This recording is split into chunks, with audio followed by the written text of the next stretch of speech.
because usually if I don't have any opening banter that I found sort of, inherently, I'll just write, I'm Justin Murdo, I'm Thomas Torrey, and so we'll just script something like, and like, are you ready for some turkeys? Oh, it's not Thanksgiving. I don't know. We could just do something. I'm not making that joke. Oh, no, you definitely are. I won't say it. Or maybe we'll put that in the intro. Just that. We just did us talking about the intro. Ooh, it would be meta, kind of like Last Action Hero. All right, now let's talk about how we're going to script the thing that we just said, about how we were not going to script it, and about how it's going to be meta. I gotta go.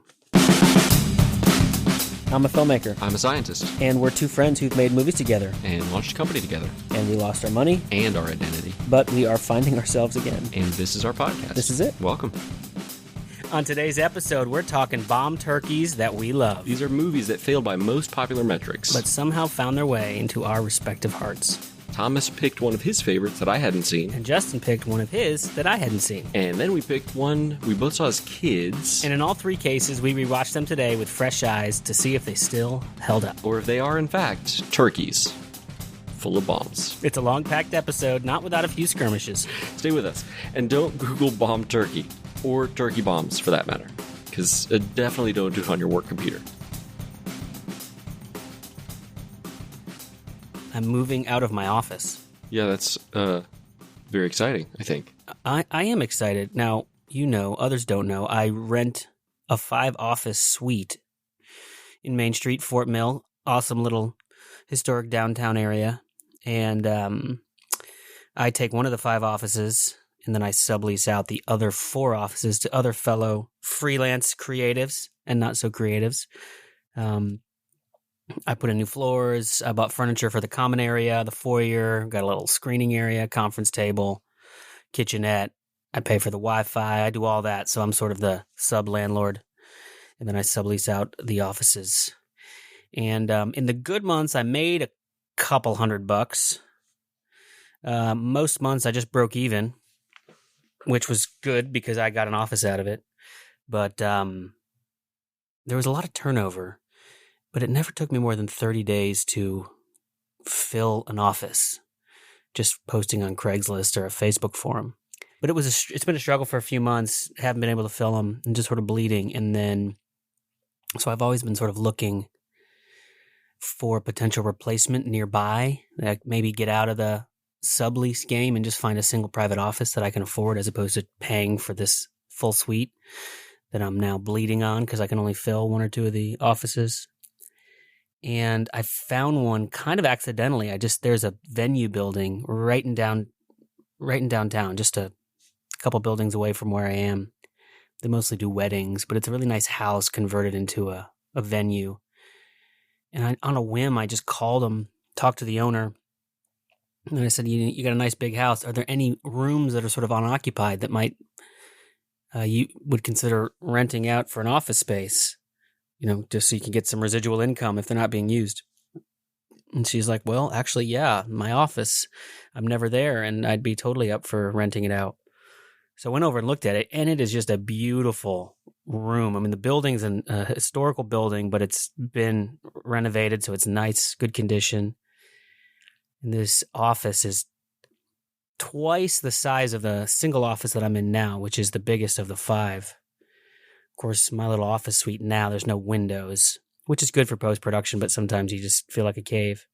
So this office, it's an old room converted, so it's got like windows on 2 walls. It's got a working fireplace, not a wood-burning one, but a gas one. It's got its own private bathroom, just beautiful molding, hardwood floors. So like an hour after we made that deal, a third subleaser told me he was giving me his notice. So it just felt like it was all coming together, and he was very apologetic. And I was like, actually, dude, this is confirmation because I was already worried about trying to get out of my lease. It just felt like a good confirmation that it was time to sort of let go of the Borderlands studio, is what I named my suite, and move into this single office a few buildings away. So I'm really excited. That's why, listeners, this is coming to you probably a week late because my office has been in chaos and disarray. Fun on a bun, man. So, Justin, why don't you explain the idea you had for today's episode? Okay, so it's based in the idea that I've always kind of taken issue with critical look of films, the way that, the films are, Critical consensus. critical consensus. Yeah.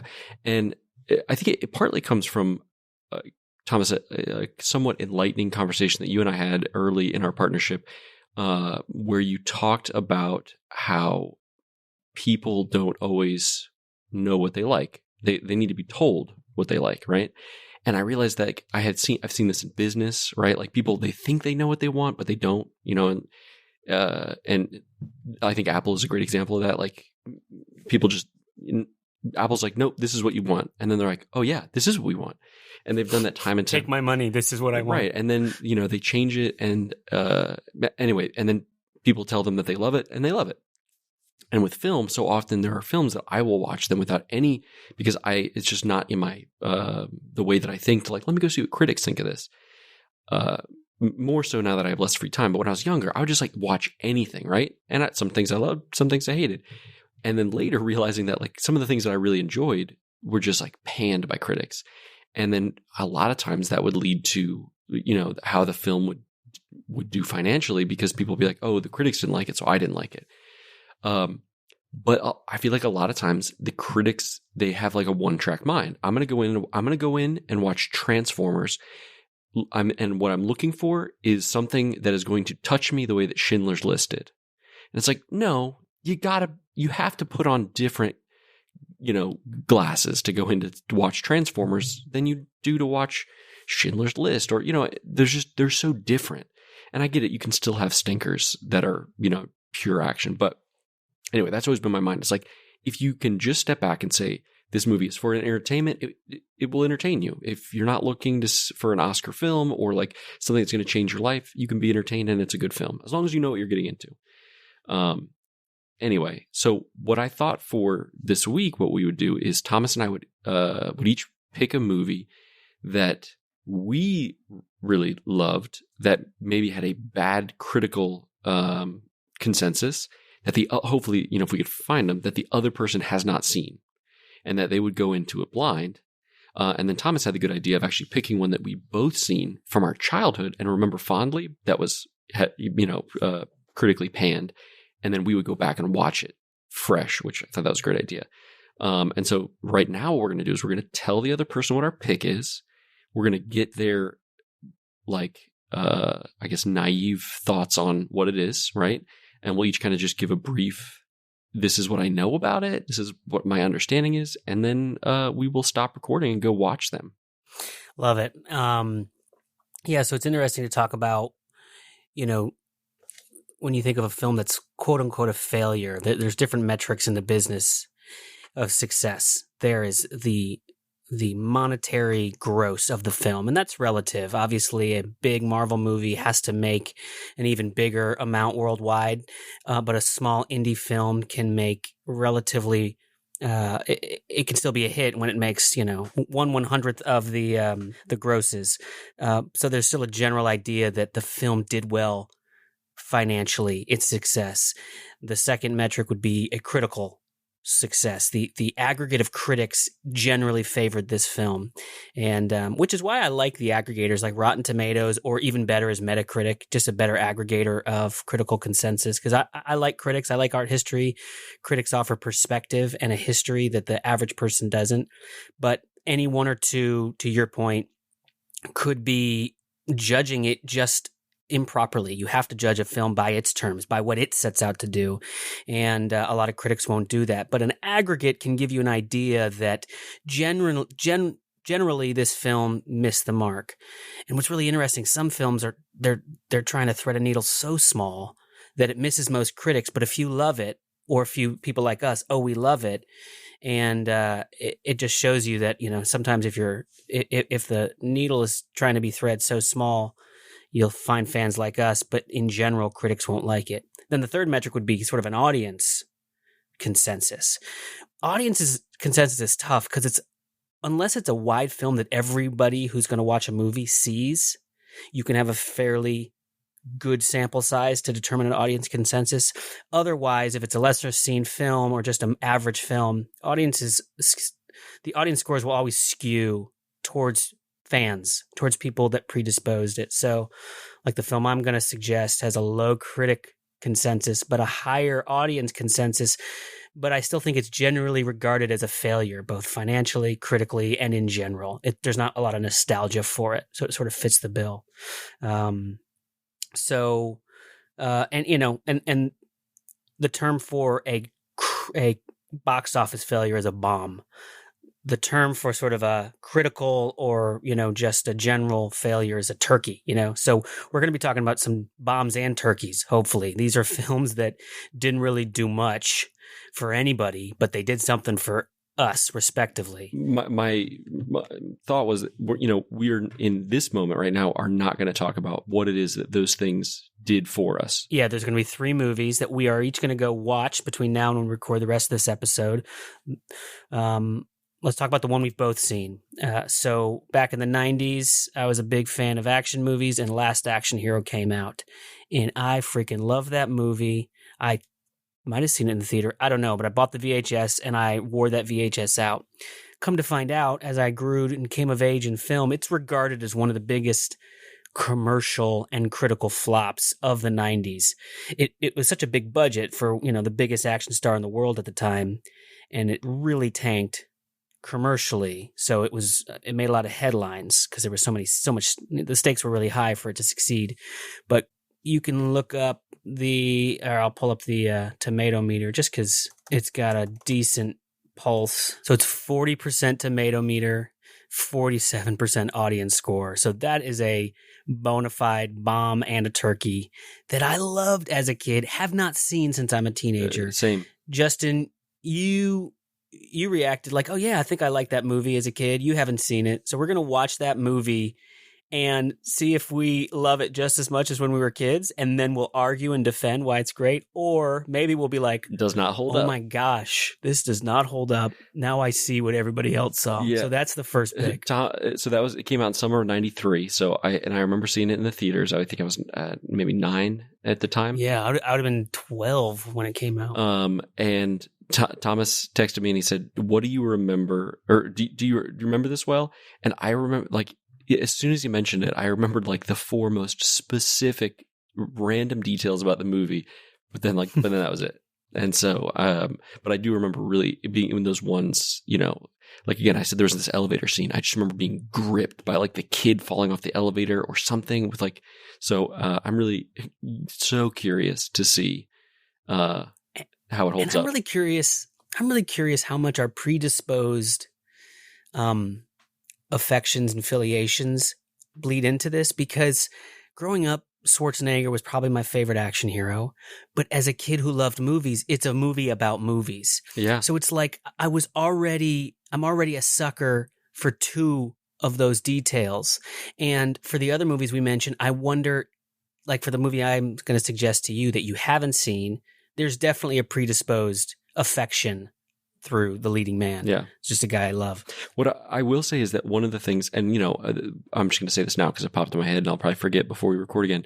I wonder if maybe Last Action Hero, it was meta before meta was a thing that you were allowed to be, right? Because maybe it would go, it would go over better today. Obviously, redone or whatever, because like now we sort of accept these meta ideas because, it's about a kid falling into going to see a movie.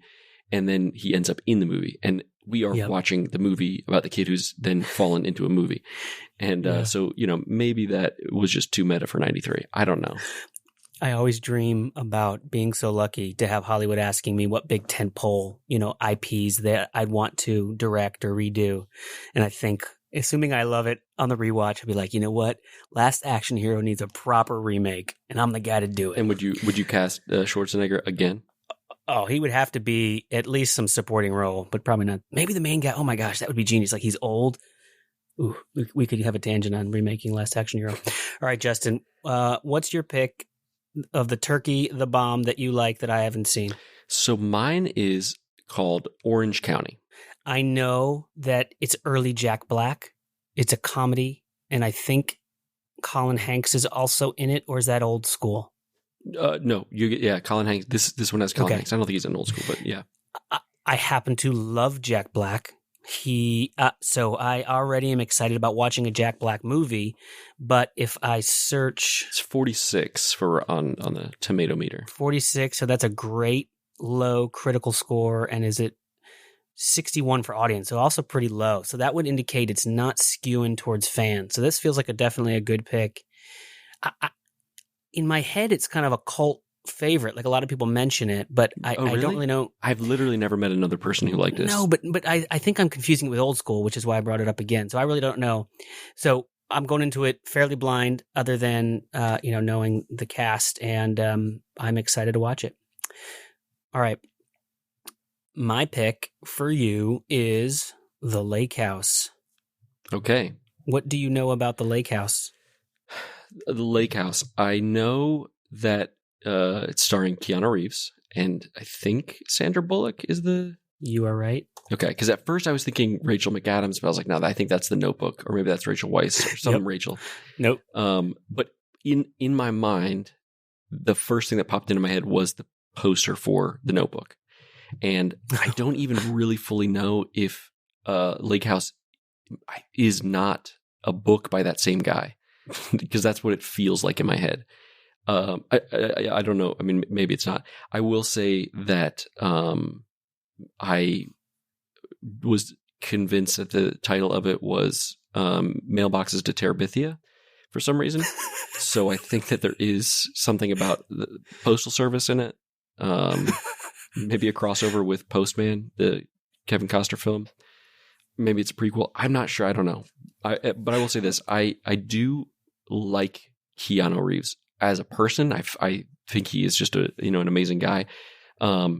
And I think it came up in conversation with Rebecca and I a few weeks or months ago, because I said, are there any kind of Keanu Reeves movies that you just don't like? Because some people have this preconceived notion that he's just like a bad actor. I think because of Leftover from the Bill and Ted days, but nobody's really seen that. Most people are criticizing. So anyway, this is like the one movie that I found that I have his that I was not really familiar with.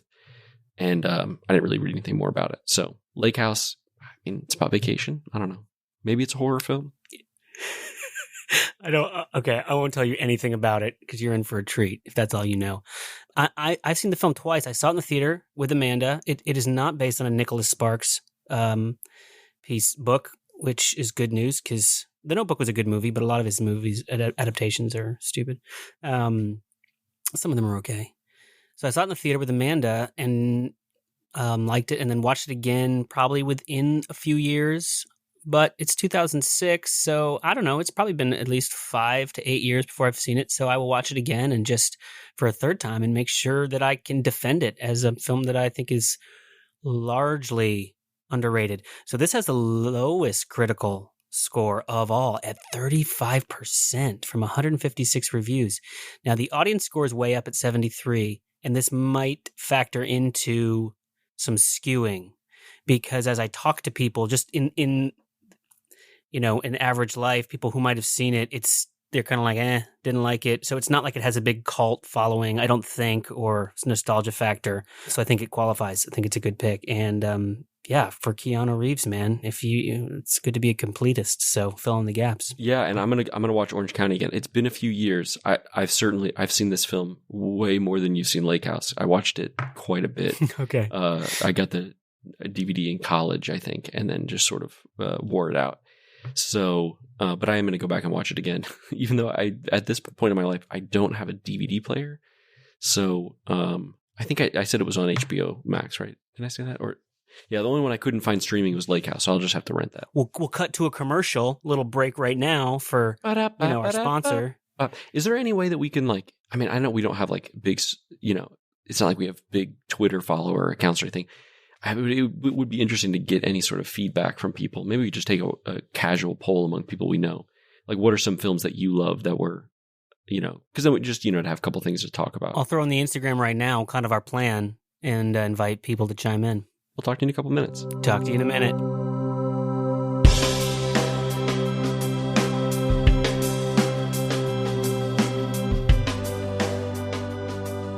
All right, now's your chance to pause the episode, and if you want to join in on the discussion, watch the 3 movies. And by join in, we mean sit there and listen to us. Although you are welcome to scream into the void. We do love that. Don't go anywhere. We dive right into Last Action Hero first.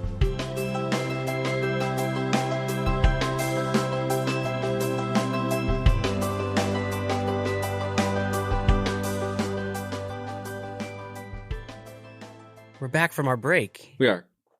It's been a long day. It's been a long break. In that time, we each watched 3 movies. Yeah. I did it faster than Thomas because I watched them on 1.25 speed. The way they were intended to be consumed. All right, we should we do like 20 minutes per film? I'm gonna ask you a question, and I just want you to give me without assigning the answers to films. I want you to tell me, of the 2 films that you had seen, so that would be Lake House and Last Action Hero, and I'm gonna answer the same question, but I'm not gonna say which is which. Did your opinion change at all? And I'll go first. One of them, no, and one of them, a bit. For me, one of them, no, one of them, yes. And it could be closer to a bit. One of them didn't change. One of them did change. I wouldn't say dramatically, but it changed. Okay. So now let's start with the one we'd both seen. Okay. And have revisited because Last Action Hero, because it's probably the biggest definition of the concept. And it was a huge commercial and critical and audience turkey that we both liked as kids. I'd say the last time I watched it was probably 16, so 22 years. I definitely see why the film didn't work for so many people now in a way that I hadn't seen before. The film did lose some stature. It was like a classic I loved, one of my favorite movies as a kid. It lost some stature in the reviewing. Now, I watched it with one of my sons who enjoyed it because there's a lot of action and it's a lot of fun. And it's very indicative of the 80s and 90s action, this kind of overblown, just super stylized, silly action that really kind of Lethal peaked. Weapon, Beverly Hills Cop. And most Schwarzenegger movies of the time. I mean, he was the epitome of those action movies, which is why he was the perfect actor for this character. But I feel like it also took. I mean, I don't feel like we do cop movies the way that we did then. Really, we don't. I don't think we quite glamorize like the bad boy cop like we did in the 80s and 90s. And I mean, Clint Eastwood, Dirty Harry. What else? What do I miss? I mean, there's just so many. I mean, even like Agreed. Turner and Hooch, which is a kids movie, is kind of in this vein. But even action, this is a different discussion. I don't want to get in the rabbit hole on this part, but action really changed at 9/11. And there was even current conversations about it because the Bourne Identity reshot its ending after 9/11. It was still in editing and they had this big, huge action set piece. And then after 9/11, no one had appetite for this sort of heightened violence. And if you watch Bourne Identity now, it has a very understated ending. So anyway, that type of action sort of ended. Now, and I think a comment on it in its time was a really good idea. And there's so much about Last Action Hero that I still love. So the film is about a kid who's obsessed with Jack Slater, played by Arnold Schwarzenegger, and it's very meta, like you said before. Half of the movie is a movie within a movie. Arnold Schwarzenegger is referenced in the movie. All these other actors are sort of referenced within the movie. Yeah, a lot of cameos in the well, that's probably what ran up its budget. Yeah. All these cameos. And for a kid who is obsessed with movies, it's interesting. And I'm curious if this holds true for you when we talk about Orange County. Part of the reason I love Last Action Hero is because I was a kid within the movies. I wanted to be a movie actor and a filmmaker. I loved movies. So any movie about movies, I was already predisposed to liking. So because The Last Action Hero is a kid who falls into the movie and who then extracts the hero from the movie into the real world, it just had all this personal connection that I loved. The movie still works for me when we're in the real world. Like the very stylized LA that the movie within the movie takes place in. There's a lot to love about it. Rewatching it, it struck me as very silly and stupid in a way that it didn't as a kid. I mean, this cartoon cat, a tiger, you're kind of like, they're clearly not taking themselves seriously, but they just go for a silly factor that really felt unnecessary. But when we first are introduced to the real world, when we meet the kid, his mom, the projectionist, all of that felt alive to me. And then later in the film, the last sort of third, when they pull the Jack Slater character out of the movie, within the movie, into the real world, all of that felt really alive. But the whole middle of the film, when the kid enters the movie within the movie and then helps Jack Slater sort of solve the movie within the movie, that felt very long, very overblown, because it had no real stakes. It wasn't until they kind of got past this silly funeral, pre-climax where Leo the Fart drops into, oil, and it's just sort of really hilarious and dumb. And then they come out of the movie, that the movie then can have its own sort of resolution. But the biggest problem of the film, now that I see that I didn't see then, is that the film betrays its own premise. It has this wonderful idea that the real world's hard and gritty, and they even say, in the real world, bad guys can win. And in the movie within the movie, Jack Slater doesn't get hurt when he puts his hand through glass. He can shoot somebody and, they fly through the air. He shoots a car and it explodes. And they do a good job of, when they're in the real world, they call back all of that. So he actually can get hurt. He can actually die. But it still adds up to a silly movie type of climax that is not grounded in reality, that the bad guy does die, and in a really overblown fashion where he gets electrocuted and falls off. And I just kept thinking, oh my God, would I love to remake this movie now with someone like Keanu Reeves, right? He's very much the action star of the day because of John Wick, but actually, and you have a lot of fun with the movie and the movie part, whatever it is. But when you bring him to the real world, it's a very sober and tragic sort of juxtaposition. And you actually follow through on this idea that the good guys can die and the bad guys can win in a really subversive way. It would be a lot of fun to play with that now. And that's what I kept thinking. So I loved it because all the fun that I had as a kid was still there, but I see something new now in it that I didn't before. And it's inspiring me to, if I'm so lucky to be able to try to pitch a big pre-existing IP, there's a lot you could do with this material in a reboot or a remake for today. Yeah, I could see that. What I will say, I had my notes app open, and so I would see something, I would put a note down. And one of the notes that I have sort of late in my bullet points is that I started feeling antsy, and subconsciously, and checked the time at almost exactly the 90-minute mark. Because this is a long film. I did not realize how long it was, but I could feel at 90 minutes, I was like, shit, this is still going. And I don't see how we get to the conclusion. And I had to pause it and see how much time was left. I was like, 38 minutes? That's crazy. That's what I mean about that overblown midsection. Yeah, it just plods along. Yeah. I mean, I think about and I think it's because there's no stakes. Yeah. He's in the movie. Well, and I think that's one of the, it's one of the points that they are trying to make, but they make it too much, right? Because and I feel like they lean into it so much that they are, then they become guilty of it, right? They're no longer lampooning it when you are riding on it. I mean, one of the notes I have is did they make this movie just so they could pull off all the tropes without anybody complaining? And because there were parts in it where it felt like this, I was like, okay, they just wanted to do that, but then they thought they would be cheeky about it, like the scene, obligatory scantily clad women scene, right? Where they they crash a car through a building wall, and inexplicably there's a fashion show with all of these half naked women. I'm like, what? Okay. Yep. And he does call attention to that when the kid's trying to convince Jack Slater that he's really Arnold Schwarzenegger as an action star. He's walking around look at this girl working the video store. She's way too hot to be working at this store. Yeah.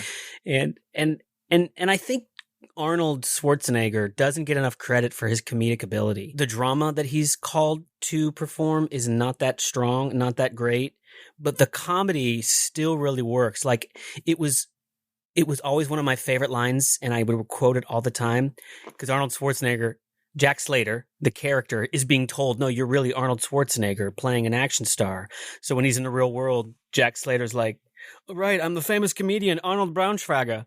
And I just thought it was the funniest joke that he can't even remember the name of his, whoever's supposed to be playing him. And I would quote that all the time. I'm the famous comedian Arnold Braunschweiger. And all of that still is very funny. And Arnold doesn't get enough credit for his comedic ability, which he's done in other films, like Twins is a great film and some other funny films. Kindergarten Cop. I never saw Jingle All the Way, but let's assume that's funny. Or Junior. But the drama that it really needs, when this character, Jack Slater, is realizing, oh, I'm just a made-up fictional character, the drama really falls flat. Yeah, and I thought it was interesting because I had forgotten that the son died. Same. Jack Slater's son, which is like a very dark stroke. But of course, it's always, even in those movies, it's always in retrospect, right? You never see that stuff happen. It's always, that's where their tortured past comes from. But I almost thought that was going to be like the driver of some stakes that I couldn't remember. Cause like I said, when you mentioned the movie, I had a handful of like very specific things and they were all kind of there, but not how I remember them. Like, I thought the kid was on the elevator, when the elevator was falling. I remembered that scene. I remember there being like, I think I even said an exterior elevator, those kind of elevators, and it's like falling and he's got to catch him. The kid wasn't there though.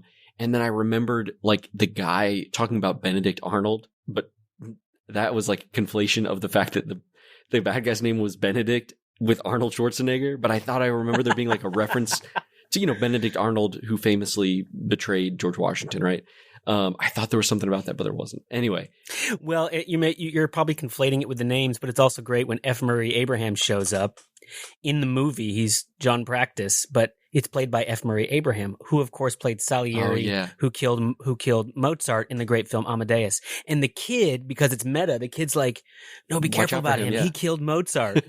And in Amadeus, the movie, and of course he ends up betraying them in the end, so there's a lot of brilliant strokes within the film.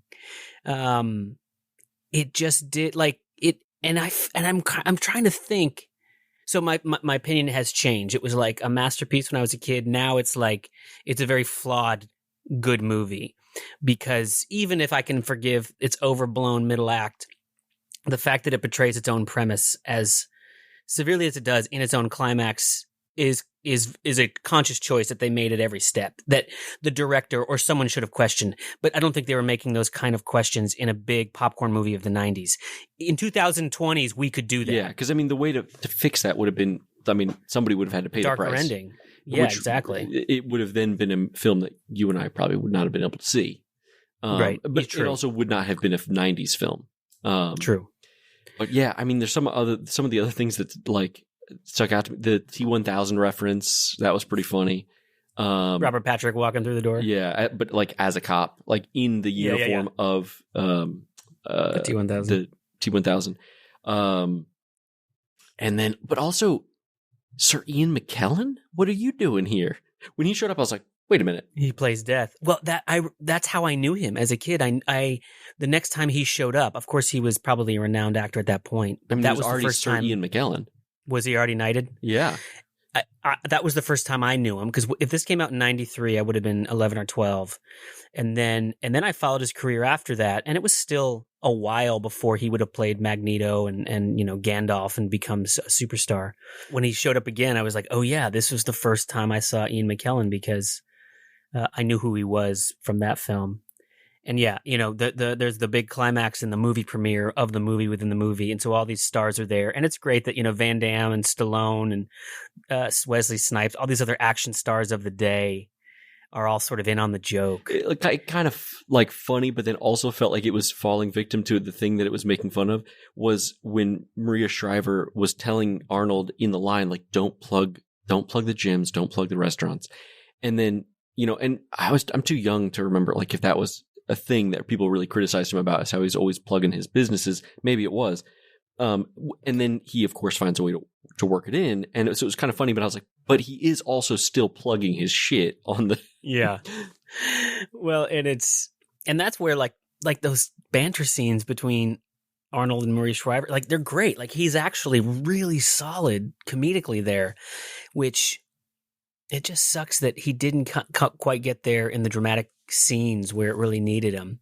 So yeah, I mean, I don't know if it dropped maybe a whole star, if I was like 4.5 stars, it's down to 3.5.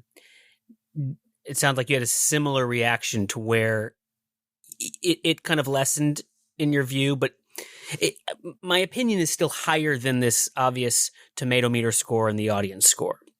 My opinion is much higher. I think a lot of that has to do with the nostalgia factor of loving it as a kid, and I loved it because of my own connection to movies. But I do think the meta quality, it was a very smart idea for its time, and it still pulled off a lot of that very well. I wonder if that, like, it was a smart idea that was then nerfed by the studio. We need to make this more accessible. Yeah, very possibly.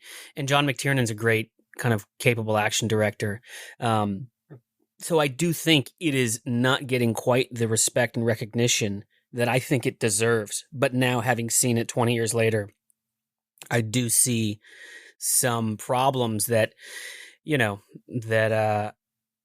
I didn't go back and read all the reviews, so I'm not sure what they're even pinpointing, but I can understand if people couldn't get past sort of the bloated middle act, the silliness of it, or the fact that it kind of betrays its own premise. But I will still go on record as saying it's a movie that I love. I will go on record saying that it is a movie.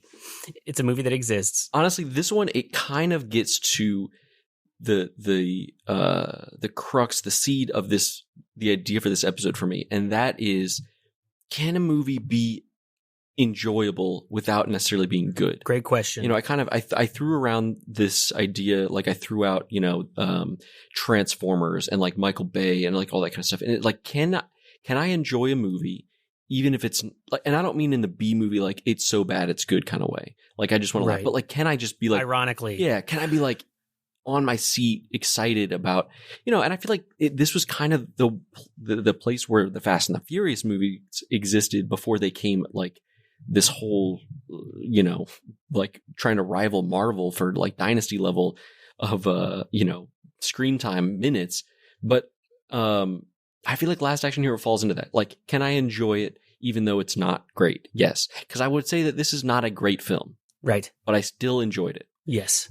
What I will say is that, like, I would definitely, if I were going to show this to my kids, I would cut like 25 minutes out of it. Not because it's not appropriate, but because like my kids would not make it through this.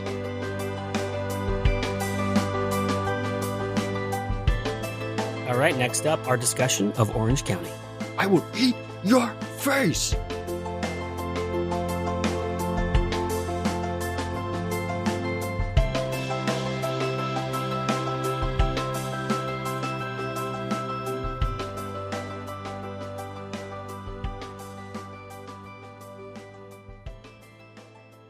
Let's move on to Orange County, because I'm curious of your reaction as a film you loved and then rewatching it. But I'm also curious, knowing your own sort of history with academia and getting away from where you came from. I saw so much of that in this film, and I'm curious, you had a personal connection to the film higher than the average person, because we're talking about films that had low critical scores. And in the same way that Last Action Hero appealed to me as a filmmaker and a film lover, was there a part of you that saw yourself in this film that added to this love for it? And has that changed now in the rewatched? So here's what I will say. In that it has been so long since I watched this, this film has taken on like a new life and new meaning to me. Because I found this film, I don't remember when it came out. I think like 2002, maybe. And so it came out when I was in high school, I believe, but I didn't find it until I was in college. A year or two later, it was out on DVD. I probably saw it like maybe Jack Black on the cover or something at Blockbuster, and like bought, one of the cheap DVDs, right? So it was when I was in college, right? when I was in college, I was majoring, depending on when I saw it, I was either majoring in biochemistry or I was majoring in neuroscience. I changed my degree. And so at that point, no, I did not see myself in this film at all. Now, what I will say is that in my sophomore year, I was really struggling with school. I got my first C in college, and I was like, partly I was taking 21 credit hours, which is too much. But I was really struggling. I was taking creative writing and I was taking film appreciation. So while I was, really struggling in inorganic chemistry, I was crushing it in creative writing and in obviously film appreciation. And my creative writing teacher tried to convince me to change majors. And that was like the closest I ever came to sort of accepting that. But then I was like, no, I'm only taking this because I want to be a better writer for my med school application. And then that was it. And I sort of like folded that dream up and put it away and didn't think about it again for like over a decade. And I have not watched this film since I have actually written anything seriously. So now I do see my like frustration with academia. I see my, there are things in this film, like outside of just the goofs, there are ideas in this film that I did not realize came from this film. Like, well, and when I asked you the question, I even meant in a more macro general sense, as a guy who was, you almost pursued your own academia in spite of your family, and as a way to sort of prove your upbringing, your family wrong. And so this idea that like I can pursue, and it's about Colin Hanks, who's basically trying to get into Stanford. The whole thing is like, a few days in the life right around when he's trying to get in the school, but it's a metaphor for this idea that he feels like he's got to go to a good elite school in order to matter.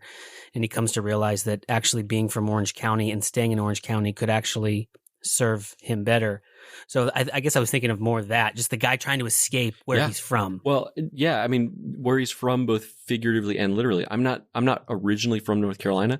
I was moved here as a child against my will, and I hated North Carolina for a very long time.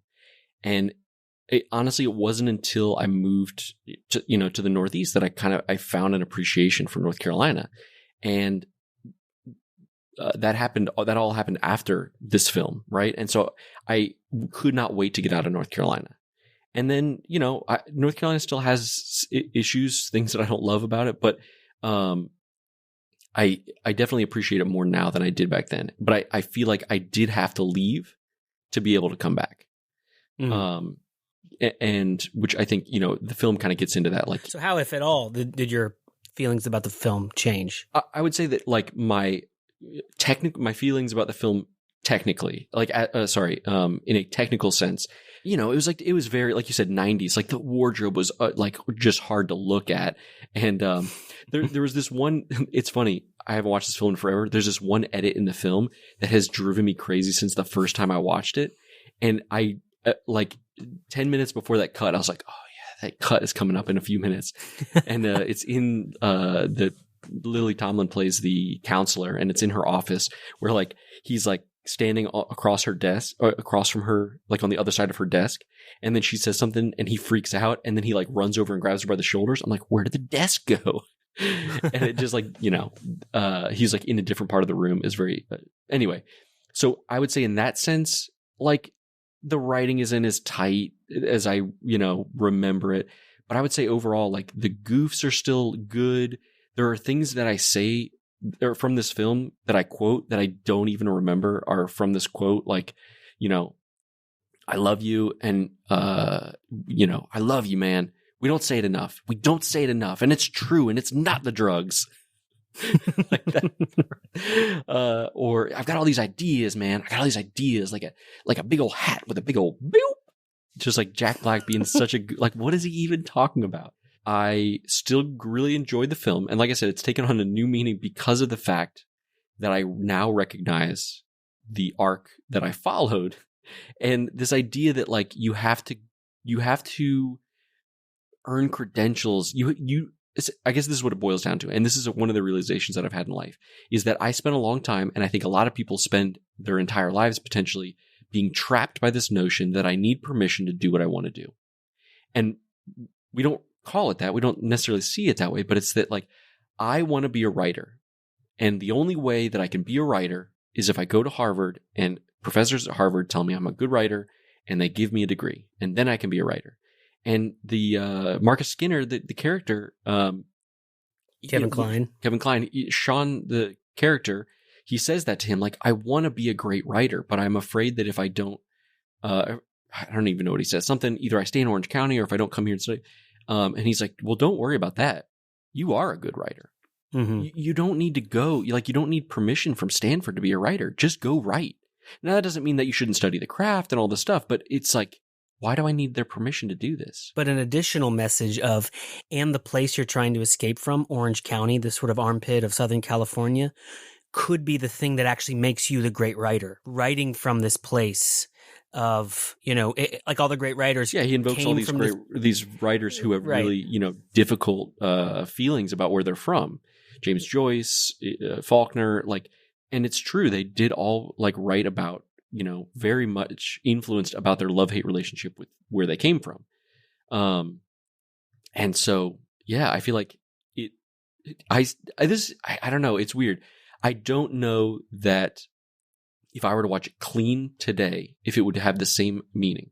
I feel like there is a good possibility that there's a certain amount of allowance that I'm willing to give the film that then allows it to, it does have, a certain measure of like goodness to it. But I'm able to get over some of the like campy MTV shit. But I also feel like it did a good job of sort of poking itself in the eye, like with the principal, when he like gets all like wide eyed. Sean recommends Toni Morrison for commencement speaker, and he's like, "What about Britney Spears?" And right. They do the little jingle from the song. The one thing though that I heard a lot is that there was a song that was out at around that time that was like everybody was just rolling their eyes about that song. And it was come Butterfly. My lady, come, my I can't remember who it is. You my butterfly, sugar. And so that song is in there, and it's in early in the film, right? And it's in there like 3 times. It's in there exactly 3 times. Okay. But specifically, and this, maybe I remember this or I thought about this because I was taking film appreciation, and so rule of threes and all that. The first time you hear the song is right after Sean finds out that he didn't get into Stanford, and that he realizes the reason he didn't get in was because of a mix-up, because the counselor sent Shane Brainerd's transcripts instead of Sean Brumder. And then he gets like, kneed in the nuts, and the song starts as Lily Tomlin is being her goofy self. And so he comes out of the building, and it's a really clunky scene, that whole like him exiting. It's really clunky. And the song's playing, and there are cheerleaders doing a dance to it. And it feels, they're like high school cheerleaders, and they're trying to like, they're trying to have like a cute girl moment, it felt like. Or they're rehearsing or something. Well, yeah, I mean, what I meant is that the film was trying to have like, let's put pretty girls on the screen. And it's feels like an eye roll moment. Like, this is an MTV movie. Oh my God, they're like putting the song in here, right? But then it's not too much longer that you hear it the second time. Do you remember the second time you hear it? So the first time he heard it in the context of everything that he hates and that he wants to escape, right? We hear it. The second time we hear it is when he goes to his dad's house, which, oh my God, we're going to have to talk about that scene when we meet his dad, John Lithgow. I will eat your face. Okay. So, the second time we hear it is his girlfriend, who is just so lovable, and she's so wonderful. She's one of the best performances in the film. She is in the backseat of his car, of his, Xterra, with her headphones on, and she's singing along to it. So now we've seen it in everything that he hates. We've seen it very secretly in something that he loves. And then the third time we hear it, he is, wandering around Stanford late at night. He sees this girl, she's reading Faulkner, and he's like, kind of like impressed or whatever. And then he says something awkward, and she's like, well, I should go. And then she's like, I'm going to a party. You want to come? And so he's like, yeah, like, oh, a Stanford party. Like, this is going to be so elevated.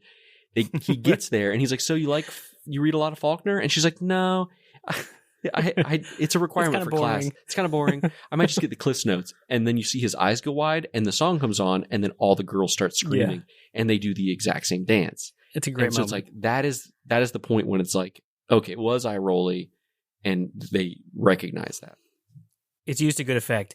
I agree. It's a good payoff. I enjoyed the film. I probably liked it about the average of the consensus. I definitely didn't like it. Would be somewhat of a forgettable film if I would have just seen it in the moment. But there is a lot to really like about it, and I think part of my frustration is I actually think it is a very strong screenplay directed very poorly. Yeah. Like and this Mike speaks White, to the teacher. He's the writer, and he's awesome. He is the writer. Oh my God, you're absolutely right.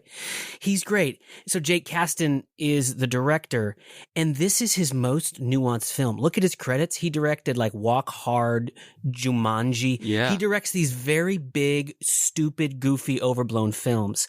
And this film, imagine this screenplay in the hands of like Alexander Payne or Nicole Holofcener, these directors who can do comedy, but they do it very restrained, very understated, because there's something rich about a student trying to escape where he's from, and it's basically a comedy of errors of like, I want to get into Stanford, and the whole thing is just him trying to get into Stanford. I do think the script fails a little bit when it's ultimately Lily Tomlin just sent the wrong transcript. He actually did get in, but it wasn't. His poor transcript is assigned to him, and so that little twist, like you can't really get past. Oh, like that should be easy to fix. Like they should have made more of this mix-up if that was the reason, because then he spends the rest of the film trying to get in, when in reality it would have been a simple, hey, we sent the wrong transcript, and they could have undone it. Except for, have you ever tried to work with academia where it's like, we don't give a shit. The deadline was January. Well, this is what I mean. The film could have been about Lily Tomlin's mistake. Instead, that's sort of just one of a whole bunch of comedy of errors. Mm-hmm. So I couldn't and that's a script issue. But everything else that I thought kind of failed about the film was all in Jake Kasdan's directing.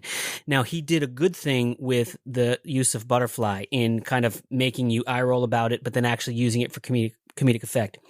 But he lined this movie with wall-to-wall songs and score that were just so overblown, like so overdone. Well, it was an MTV movie, and you could feel that. True. So it probably felt vibrant in the moment, but it dates itself because of that. It's just wall-to-wall songs and scores. But also, to your point, there's a lot of humor in the movie, but he was like, I'm going to make this like a funny teen romp, when he could have gotten all the jokes that the script had, but just done it a lot more restrained, because the cast is actually really strong. It's a great cast. It's a great script. Even the cameos, like Ben Stiller, but like, John Lithgow, Catherine O'Hara. I mean, it's just such a good job. It's stacked with stars, and Jake Kasdan just has no eye for nuance or subtlety. And so he's just pushing everything. Like, he doesn't know how to direct nuance in his actors, but it's also in the way he shoots it, in the way he cuts it, in the way he scores it, that just really, I think it failed the material.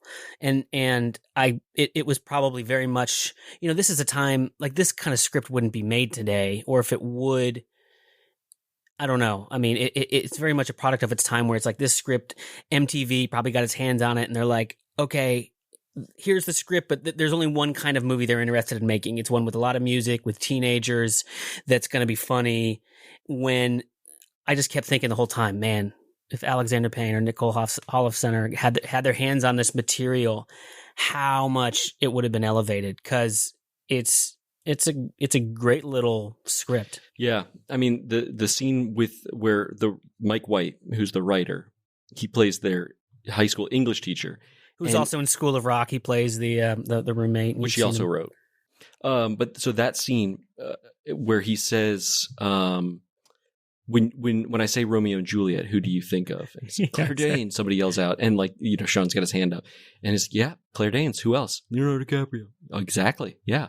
And he says, like, there's somebody else who was involved in that movie who in some ways is as famous as Leonardo DiCaprio. And he picks up the book and he's like, his name's William Shakespeare.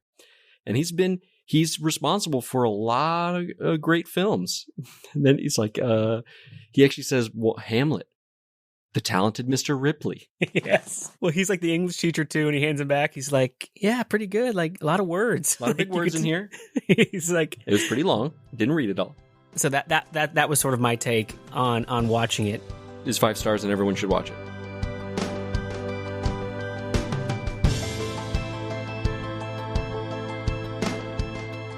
Finally, the most spirited bro fight of the 3 picks, The Lake House. Come on, Thomas. You knew how I was going to react to this film, and you picked it anyway. I did, because you love Nicholas Sparks. We all know that. I love Sparks, the drink.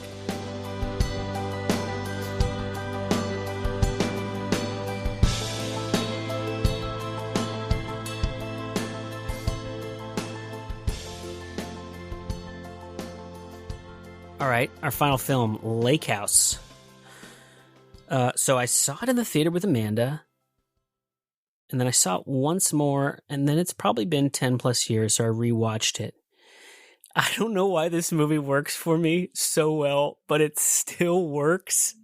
A couple moments I was like, okay, but it's like, it still works so well for me. I loved the film. Now, on the box, we said last time, or before the break, the tomato score, the audience score. Actually, the audience score is pretty high for this one. Tomato score is low.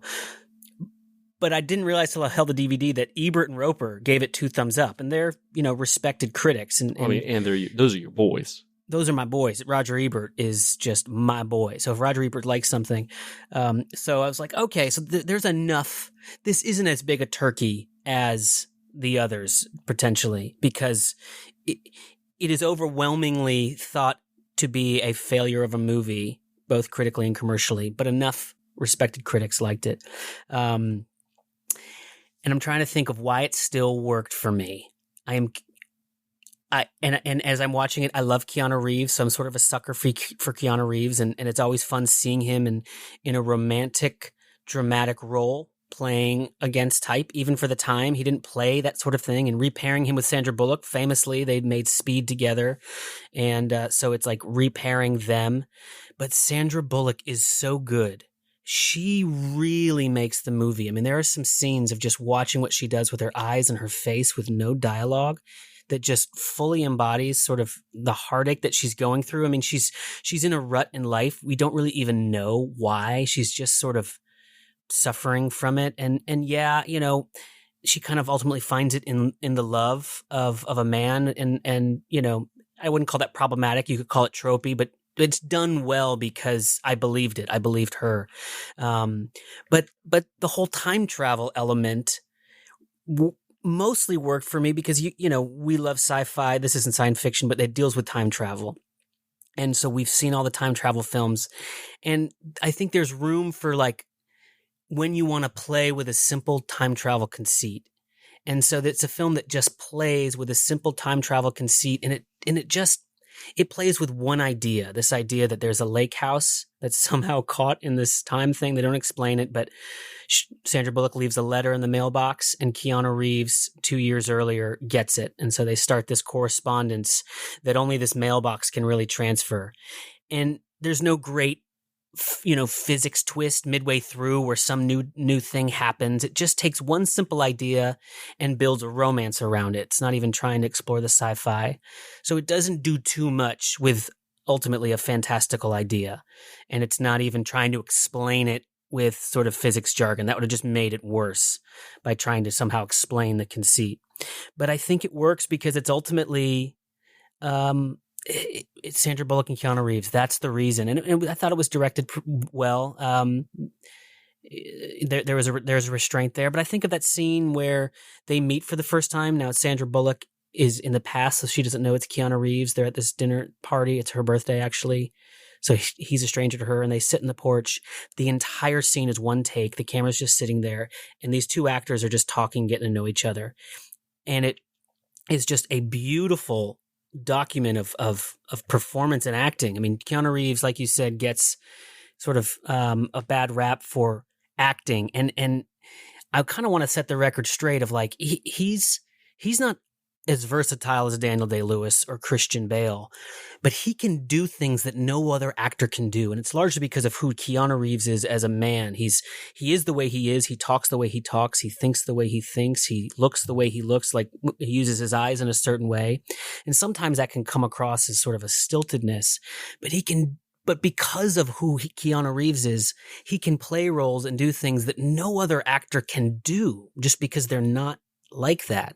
And a scene like that of him and Sandra Bullock on the porch just proves like this guy knows what he's doing. He's a fantastic actor in the right, with the right material, because there's been some material that I think is probably not suited him. But even though like Bill and Ted, I think it's great because he's just playing this stupid stoner dummy guy, and that's like kind of funny.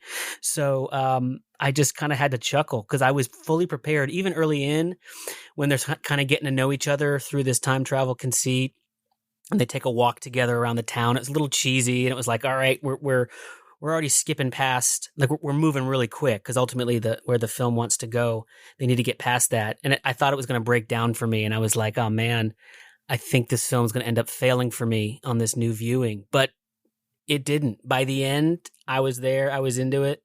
And I watched it with my kids and they were into it. I mean, Skylar was like, oh my gosh, she kind of rolled her eyes at a few parts, but it kept the attention of the boys. And so ultimately I was like, this is a simple story well told, which is all you can kind of hope for. So I'm curious how you responded to it, both as a Keanu fan, but also, the time travel element. Well, I'm curious, actually, before I go into it, I'm curious how you think I responded to it. You just rewatched it. You know me pretty well. Yeah, I mean, my assumption was always that you would be dismissive of it. You would. My assumption is that there would be nothing new or compelling about the time travel element. There would be nothing new or compelling about a simple guy-girl romance. But, I'm an odds man, and the odds are the average person's not going to like this film. And I got most of my friends are like, oh, that movie's dumb. So I had no expectations that maybe in the same way that I'm pretty much fall in line with the average of Orange County, that I'd be surprised if you overtly hated it, but maybe not necessarily. And I'd be surprised if you really, really liked it. So my assumption is that it was just a forgettable, maybe eye-rolling film for you. All right. Well, so before I get into my feedback, I'm gonna say something and then I'll circle back on it. And the thing is Looper.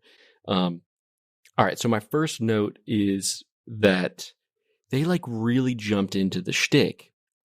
Like, there was no mystery, there was no foreplay. It was just like, here's a magic mailbox and shit time travels through it. It was like first 10 minutes, I was like, damn, okay, cool.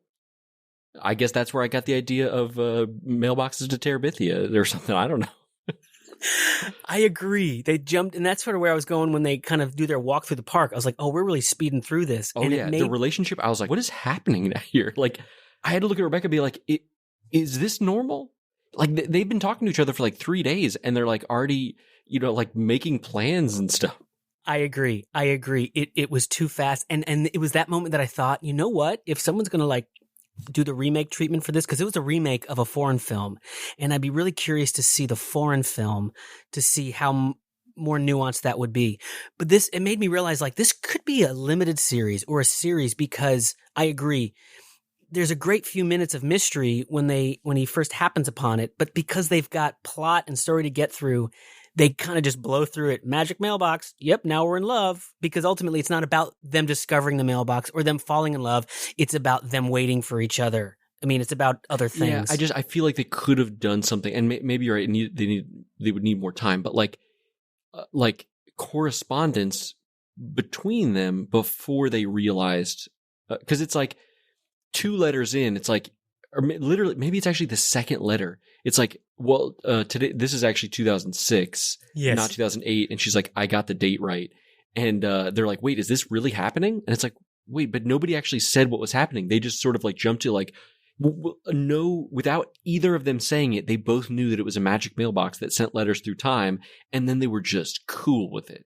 And they were just like, all right. Okay. In the film's defense, it was Keanu Reeves who made the leap that quickly because he saw the flag move. So he saw something that he couldn't really explain. And then And whenever I see that kind of shit, I'm always like, Magic Mailbox. Sandra Bullock, it took her at least 5 more minutes to come around. No. But like, that's the whole thing of like suspending your disbelief. Like, all right, fine. Let's move on. We'll suspend. If you're going to talk about like physics and time travel, nope, I'm not. There's no point. I mean, I am, but it is what it is. I am, but it's pertinent to the story. You're either down for the ride or you're not. But no, I agree. But there is a middle path, and we're going to get to that. Okay, great. It speeds into it too quick, and it would have been better to take its time. I don't know that they could have in the film, because ultimately what it wanted to be about. But carry on. So we've talked about like, films, things that make me really not like films. And I think I've said that the thing that makes it's like the hardest for me to enjoy a film. I talked about with The Happening, and it's like the earlier I can predict the ending of a film. Oh, right. So when I see a guy get hit in the street, you're like, Keanu. I'm like, is that Keanu Reeves? Did he get hit? And I wrote down, if the guy who just got hit is Alex, I'm gonna be disappointed. Fair. And I wrote, ... Oh God, it's him, isn't it? I can see it. It's from his perspective. He sees her and crosses the street. And I will be goddamned if that's not. But don't even say it. Do not even say it, because we're going to get there. This is great. Okay. I can't remember the first time I saw it. If I knew that. We've already established this difference between us. That is your pet peeve. I am largely a viewer who, like, I'm not actively thinking about it. So but I can't turn it off. I'm not trying to. I don't want to. But I that's think to me the measure of the film is that if it can suck me into the point where I'm not even great. The calculations are not running. Fair point. Then then that it has overcome that for me. So although Skylar, and that could be an indication, because like early on, Skylar's like, oh wait, she figured that part out. Like, that's the guy who got hit. And she like walked away for like the middle 45 minutes, came back and was like, oh wait, that's the guy who got hit. And she's like, she's a really astute film viewer. I just love that about her. And I was sort of like, damn it, Skylar, be quiet.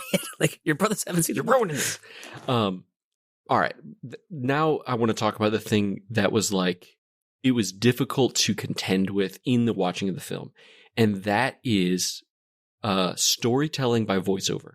For me, because they are communicating in these letters, but then the film, I think that they recognize the limitations of that, and so then they quickly come up with this weird thing where it's like, let's put them in the same room. Yeah. They just tried finding new ways so it wouldn't be repetitive and boring. When they're in the park and they're sitting there and it's like the split screen, and you're like seeing people running through the middle of the screen and disappearing, and because they're in the same park, but like the sky is different and whatever. And it was hard for me to like watch these people interact. Now, to your point, that when they were sitting on the porch and they're talking about the Jane Austen book, that was good. I like that. There were some parts when they then went back and they started dancing that I was like, why are they dancing? Like, all of a sudden, like, you don't dance with strangers intimately. I mean, that is even beside the point of like, they're at her birthday party. No one is dancing. It's not a dance party. There is just a song on. They've just met and they're like, let's slow dance. And I can understand Keanu Reeves' like motivation, even though like they've only been kind of talking to each other for like a month or something. Right. The film attempts to find new ways to summarize their correspondence by showing them talking to each other, when you know that the reality is they're not even speaking out loud. They're writing these in letters. So it's but they do it conversationally, and that is kind of weird, where it's like there is back and forth banter.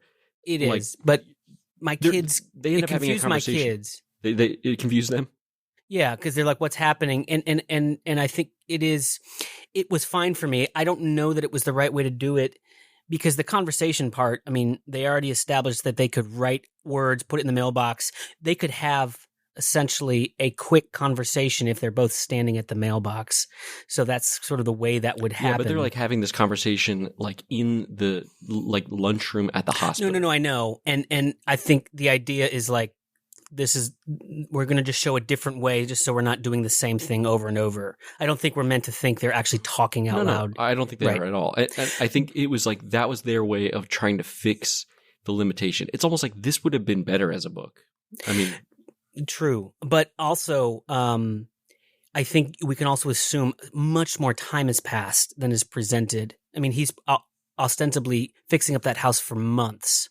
So what kind of feels like a few weeks, you could also say, oh, it was a few months. I mean, they were very intentional with the seasons. Like the seasons were very like intentionally laid out to mark, to mark time. Now they did lean on some, time travel sort of tropes in order for plot reasons, like the fact that you can change the present by changing the past, which he plants a tree and all of a sudden it appears 2 years later. And this is, of course, crucial to the plot because the whole buildup is, he realizes he is the guy who got hit. If I don't cross the street, I won't have gotten hit and I will still exist in that. So it's playing into that, which it was fine for me because they're not trying to do too much with the time travel. And I'm not even concerned with the physics of it, the multiverse implications or anything like that.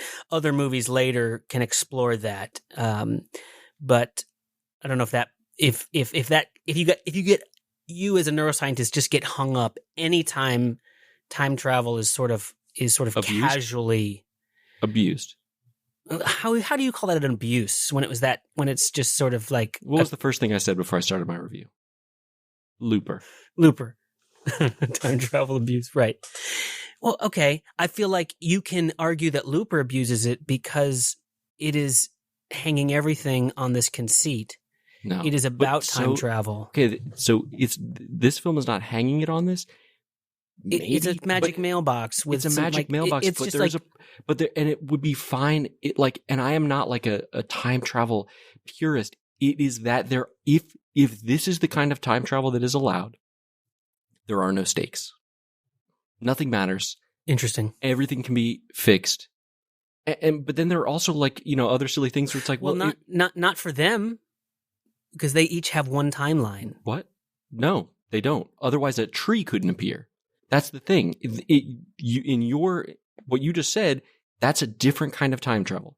They do not each have one timeline because she saw the fact that he was dead. She existed in a timeline in which he was dead. She then ran back to the mailbox, quickly wrote a note, which I'm still not clear if he saw that or what. But then right. he wasn't dead. Okay, so she could have gone back to his because she found out that information. If he died again at the end of the movie, then what? Then what? What I'm saying is I don't like it when films lie to me.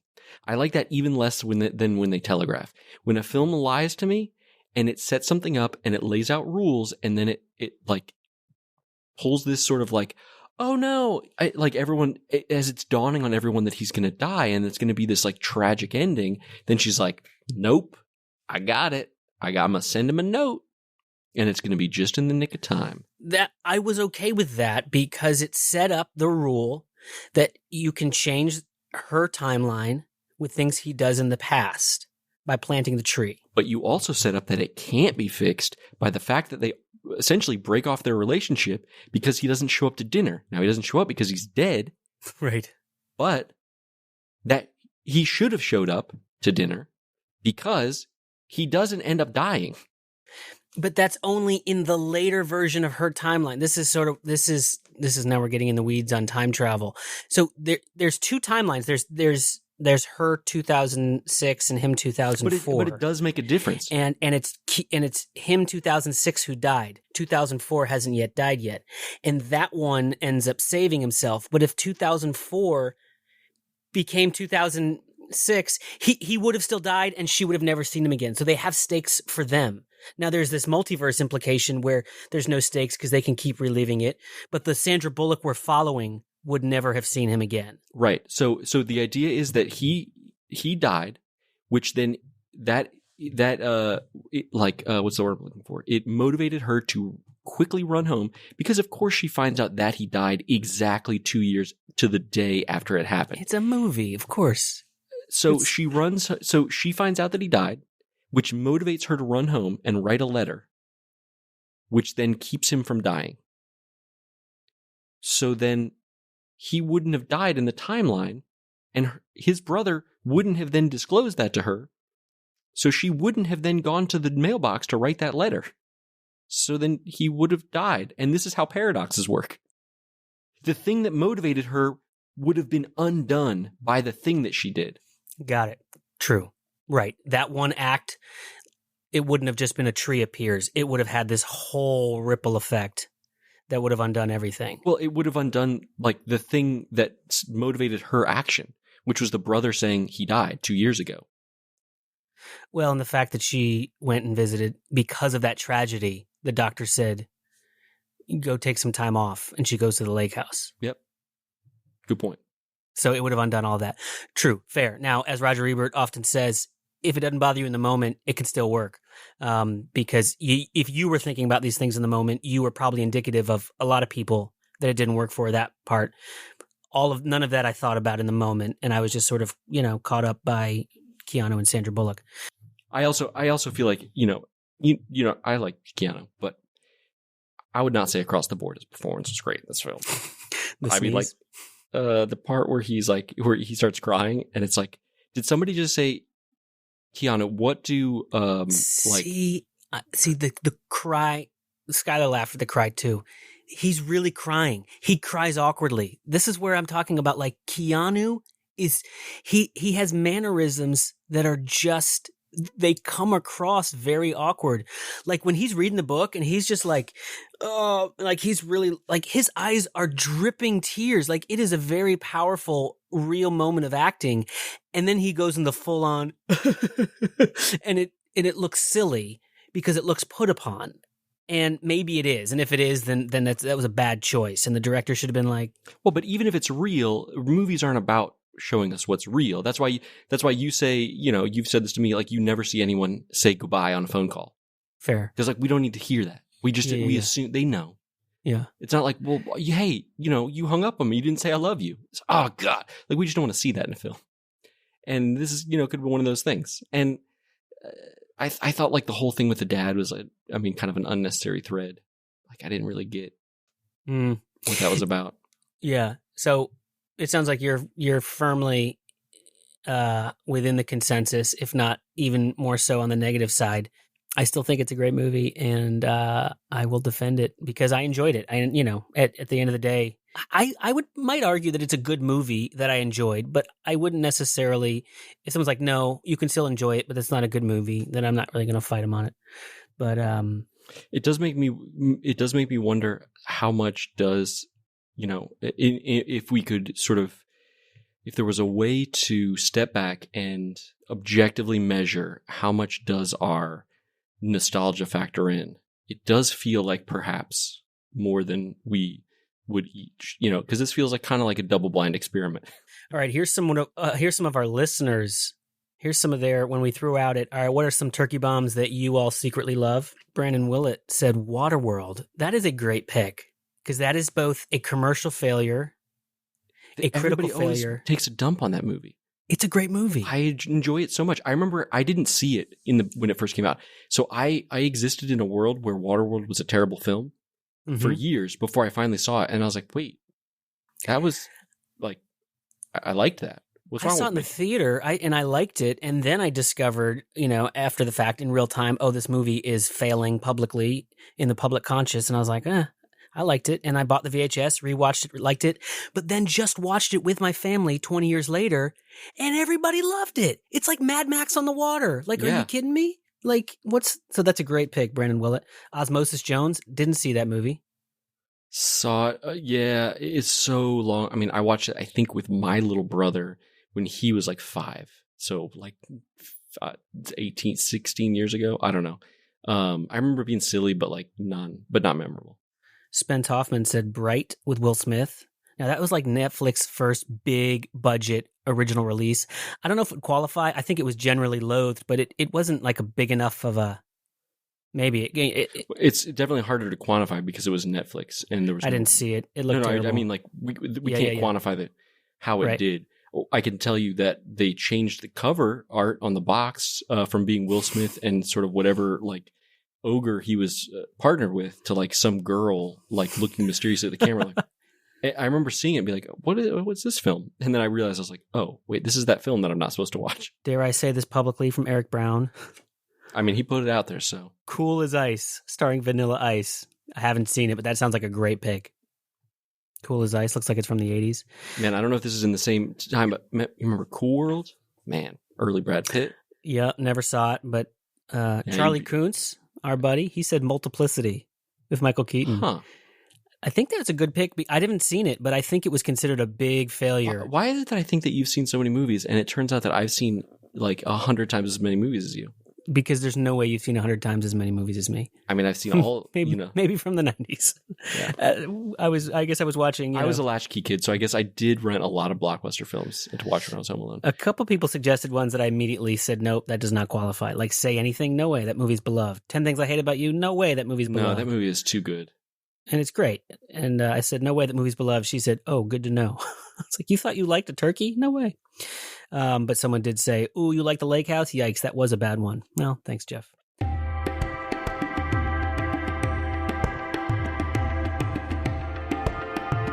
If you are still listening to this episode, listen a little longer for 2 picks. Don't stop listening.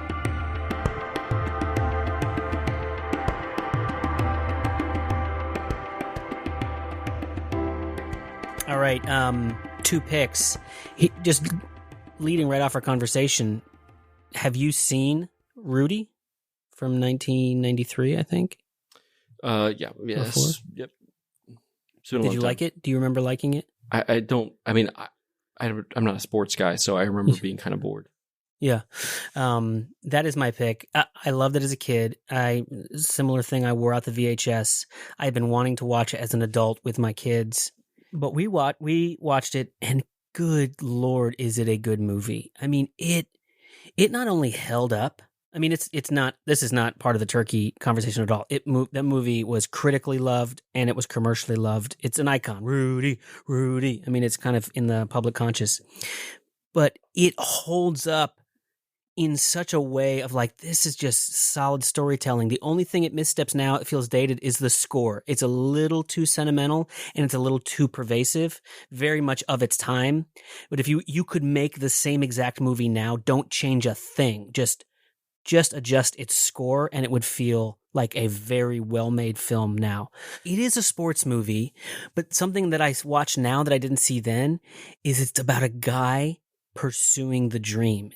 He's got this dream to play for Notre Dame, and he doesn't have the qualifications. He doesn't have the skill. And it's about like 8 years of him trying to just do this one dream against all odds. And it was like, now as I watch it and I feel like I'm Rudy in the middle of his, like, you know, Holy Cross junior college days where he's applying to Notre Dame and getting, you know, and he's getting rejected. Like, I feel like I'm in that phase of my own dream. And so at the end, and it's not like he dresses for one game and he plays one play and they carry him off the field. And what's amazing about the film is even Rudy Rudiger himself, the real man, said it's 92% accurate. I looked up everything. All the story points, they're real. It's like they didn't invent all this dramatic bullshit. And I had to keep it together on the couch because it wasn't the sports element that was resonating. It was the guy just not taking no for an answer and trying year after year, failure after failure for this one dream. And I was just like, keep it together, you know, and the movie ends and you're just like, I can do this. And so I'm interested in people who aren't into the football element, if that translates. But and we've watched a lot of movies lately, and it's, you know, every now and then, even like Lake House, 30 minutes in, Skylar just gets bored and goes to her room for 45 minutes, or like Rylan gets up and just, you know, movies aren't all holding the kids' attention. They sat on the couch from minute 1 all the way to the credits, completely absorbed in this, you know, 20-year-old film about a guy. It tells you what a good story it is and how well told it is. And I just, even like the script, it's like they know what parts to breeze through what parts the montage. It condenses 8 years very elegantly, and it's just like I was like, man, this is just a good, clinic of just a solid, accessible movie. It's not, it's very much, it is what it is. It's the best version of what it's trying to be of a subgenre that's often copied, and it's the best example of it. Yeah, because other sort of ones that fit in that category. I'm thinking of like the one about the hockey team, not Mighty Ducks, Miracle. but the Miracle, and then there's the one about Remember the Titans. Yeah, but then there's the one about the Eagles. Disney makes a couple every year. Invincible, the Eagles. Yeah, all of those are like they're okay movies to me. A lot of people love them, but because Rudy's the standard, none of those movies come close. Friday Night Lights is a film that is equally as good for very different reasons. I thought that was a show. It became a show, and it became more popular as a show. But the film is incredible, and I love a good sports movie. Moneyball's a perfect sports movie, but for completely different reasons. Because I enjoyed that. Because that's about math and statistics. But that's why you liked this. I didn't mean to sound dismissive. You liked it because it's about math. Because you don't have to actually know anything about sport to do it. I didn't mean to strike that tone. So anyway, you can rent it, but I discovered it's on Prime. So if you have a Prime subscription, you can watch Rudy for free. Rudy. And there's just early Jon Favreau, early Vince Vaughn. He's got a small role in it. Oh man. And Ned Beatty, of course, is just great as the dad. It's just Lily Taylor is in there playing his girlfriend. It's great. Sean Astin, of course, who's Samwise. He's just an underrated actor. He's really, really good. Charles Dutton. Oh, it's great. He's like the mentor figure, the hard hitting sort of take no bullshit, groundskeeper who hires him. And you think today it would be sort of accused of just a diversity play because Charles S. Dutton's a black actor, but then his race actually becomes a part of his character and story. And it's not just this casual thing. And it all works together so elegantly. All right. So I was going to make a recommendation, and then I realized that you may have already made this recommendation. So I don't know if I repick. Did you recommend Ted Lasso? Oh, I think I did. You did? Okay. Are you now discovering it? Well, I mean, I'm caught up on it now. But when I recommended it, it was new to you? Oh yeah, I'd never heard of it. You can, yeah. I like the idea of you recommending something I recommended and vice versa. Yeah, I have watched it because this podcast is just for each other. Nobody's listening. I mean, that's as far as I know. That's the truth. Yeah, Ted Lasso is really, really good. I have heard criticism about it that people are saying like it's not good because like nobody's that nice or whatever, nobody's that optimistic, and it's like, yeah, okay, but I don't want to live in the world that we're in right now. I want to live in that world with Ted Lasso. I want Ted Lasso to be my dad. Like it's the best kind of warm blanket. I actually haven't heard a single criticism, but I could understand someone saying that criticism. Yeah, it's just funny because like that criticism. It's like, all right, but couldn't you make the same criticism about Marvel movies? Like, yeah, but nobody's really that strong. Right, like, I know, but this is a superhero movie. Like, well, this is a show about Ted Lasso, and it's just. And that's why it's striking a chord, because everybody's just like, I just want some positivity in my life right now. And I think that they did a good job of this in season 2. I need there to be like negative externalities, and I need the optimism to persevere through that. Because my positivity does not want to persevere through through like the negative externalities of the world right now. And it does. And Jason Sudeikis, he's great. And like there's just so many funny, like these silly, goofy things that are awesome in it. And I like the cast, I like the arcs. I feel like there are a lot of times BBC shows will do the same thing to me, where they will sort of like destroy me emotionally and then like leave me with faith in humanity again. Like Call the Midwife, those kind of shows. So it has that same kind of feel to it. But I really like it. It's great. I'm only about halfway through season 2, but really enjoying it as well. Cool.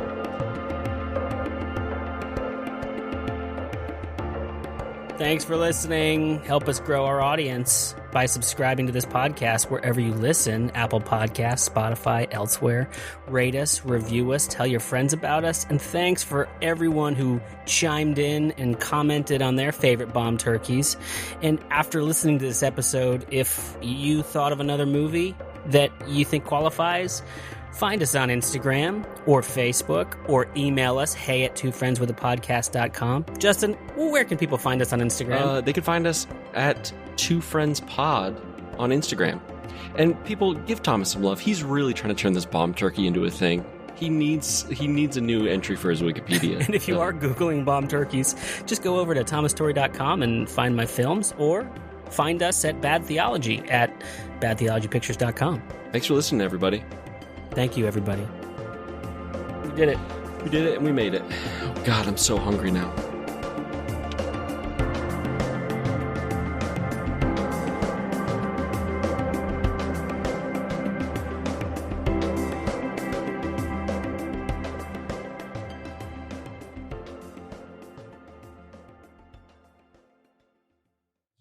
Is Terabithia in it? I've never seen Bridge to Terabithia, so I don't know. You've read the book, though. I don't know what books are. Okay. I stopped reading. No, you don't ask me if I've read a fiction book on air. You know I'm going to embarrass myself and say I haven't read it, and you knew that. That's why you mentioned it. Yeah, it's true. I know.